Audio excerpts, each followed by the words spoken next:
Joined today by Walt Harris, who's coming off a very quick victory, a very big victory over at UFC San Antonio. Walt, thanks so much for joining me, man. How are you? I'm doing good, man. Thank you for having me. Of course, man. First things first, 12-second victory. I'm sure there's not a whole lot to look back on, judging by how quick it was. But how do you sort of look back at that performance? Are you happy with it overall? Yeah, I'm ecstatic with it, man. It went exactly how I imagined. When I was in training camp, when I go to bed at night, and we think about the fight, it couldn't have went more perfect. Is that a best case scenario when you're a fighter? I know guys always want the quick knockout, but I think 12 seconds, it's going to be pretty tough for you to ever top that again. Yeah, dude, that's just it's everything you guys for, man. To be honest, it's just it's a dream come true to go in there and be the guy caliber of Alexi in that fashion is exciting, man. And let's talk about some stuff going into the fight because it seems like he was saying, well, both of you guys were saying that you were friends, you trained together in the past. What was that like going into a fight with someone you had a prior history with? Um, it's business, man. So I try not to put too much onus on the whole,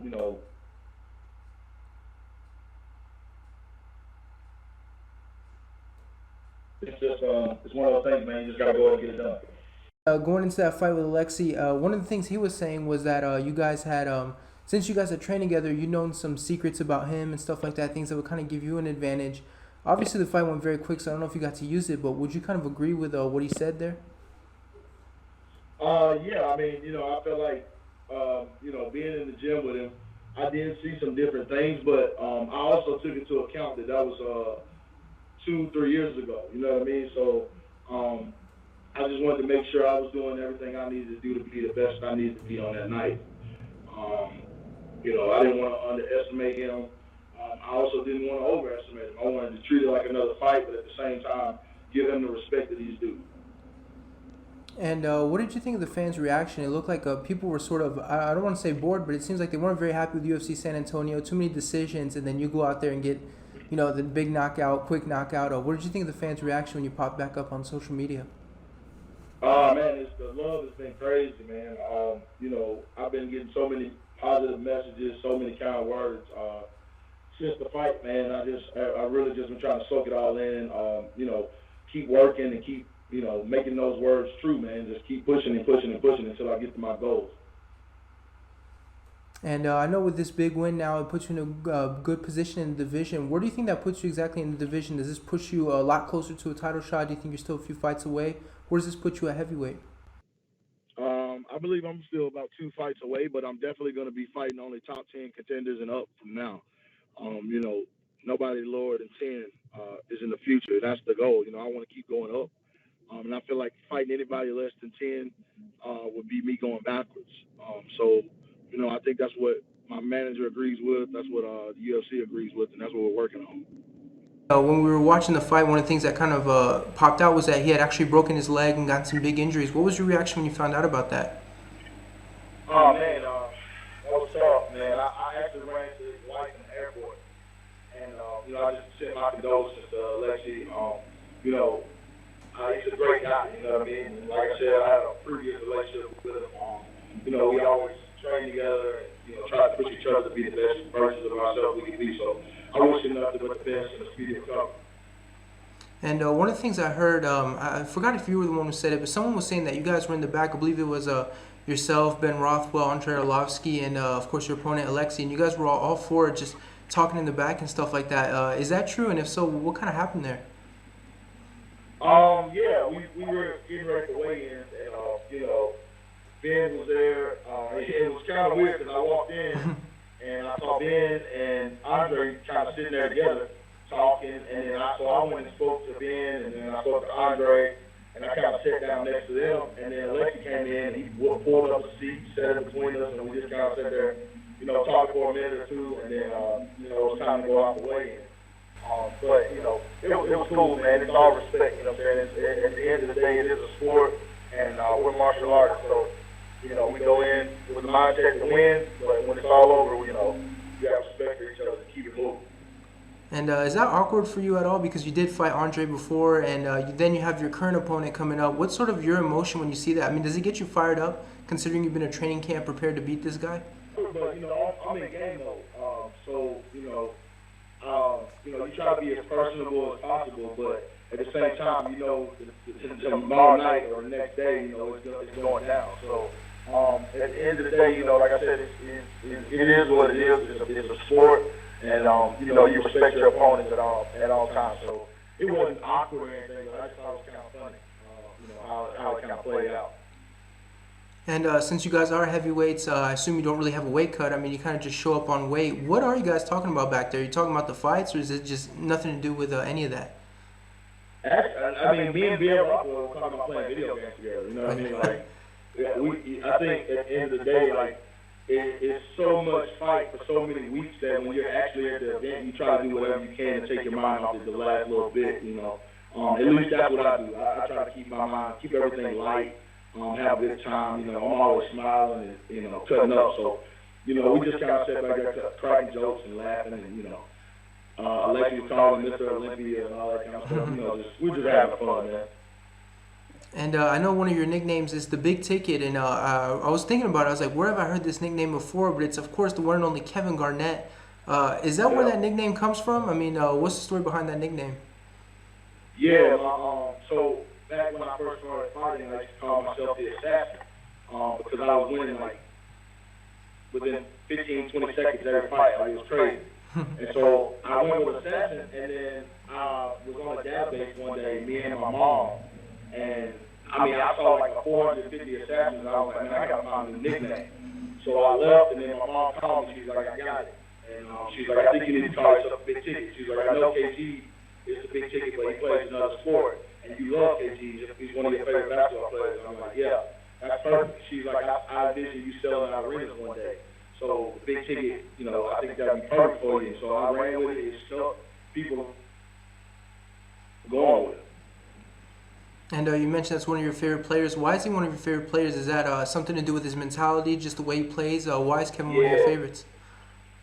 It's definitely his mentality. He just played the game the right way.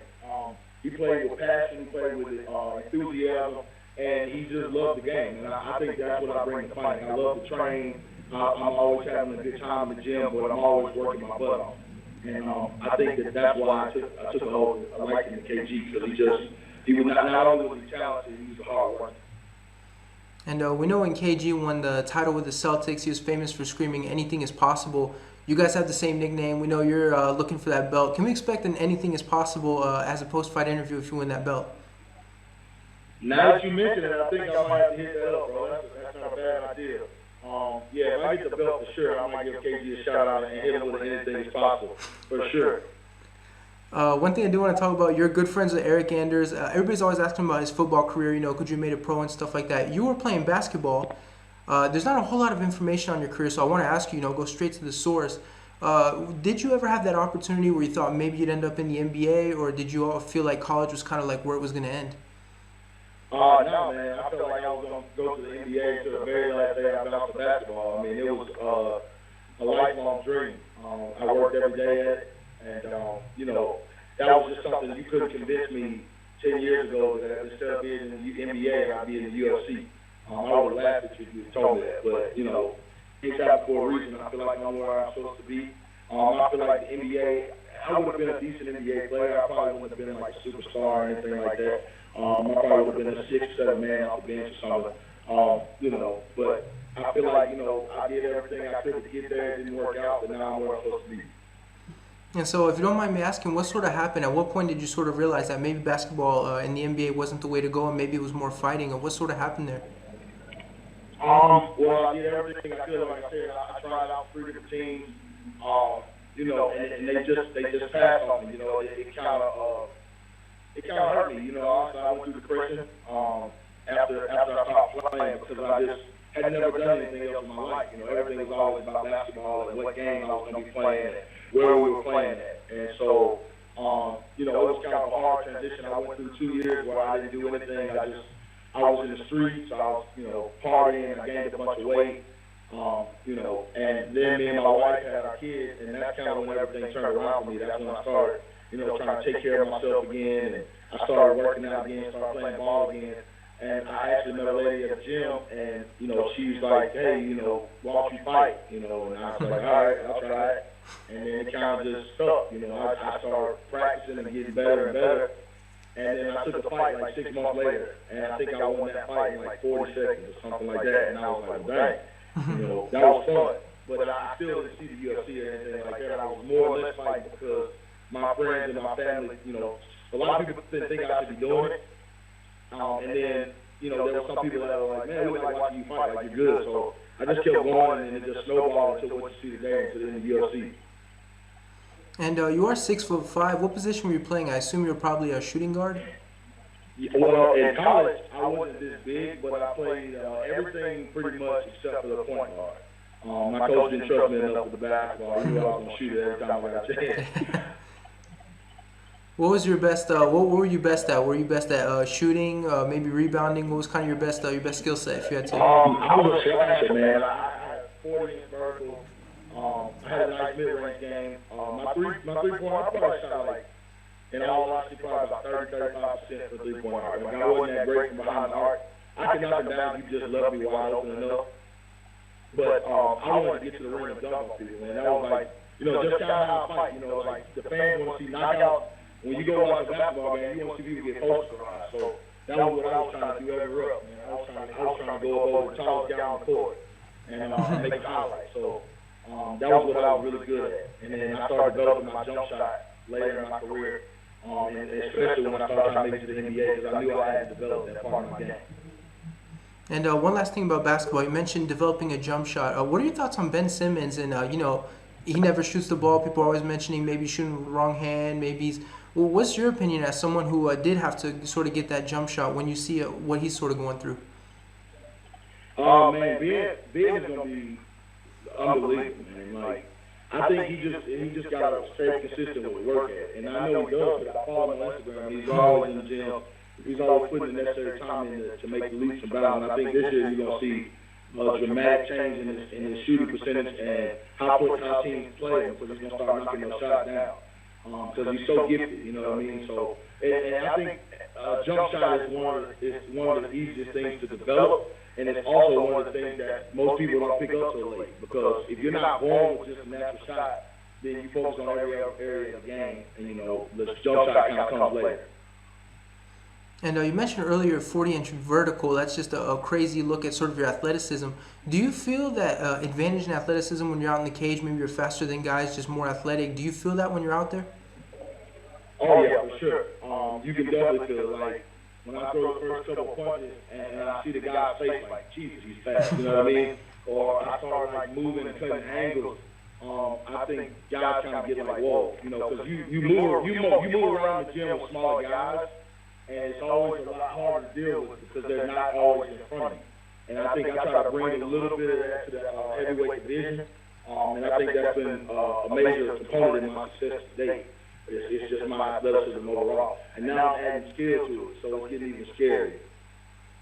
And you mentioned being in the gym. I know someone you've trained with a lot in the past is, of course, someone who's very famous, Bomb Squad himself, Deontay Wilder. Are you still training with him? Say that one more time? Are you still training with Deontay Wilder? I haven't trained with him in a while, but I'm pretty sure he's going to give me a call here soon because he's fighting Ortiz again. I actually helped him get ready for the last Ortiz fight. So I'm expecting a phone call from him or his coach JD's any day now to help him get ready for that. And what's it like sparring with him? Because I've heard when guys get hit by him, it's complete. It's another different ball game. Do you feel that difference in power? Yes, you definitely feel the difference in power. Being that I've trained with it so many years, I'm kind of used to it now. I mean, I won't say used to it, but I'm a little bit more, comfortable with it, if that makes sense. But it's not like anything I've ever felt, man. That dude is got a gift for sure. Like, he's got power you can't teach. That's something you're born with, for sure. And when you're sparring with a guy like that, I mean, even if guys hold themselves back, when you have that power, sometimes you just can't help it. Are you ever worried about getting dropped or even getting knocked out?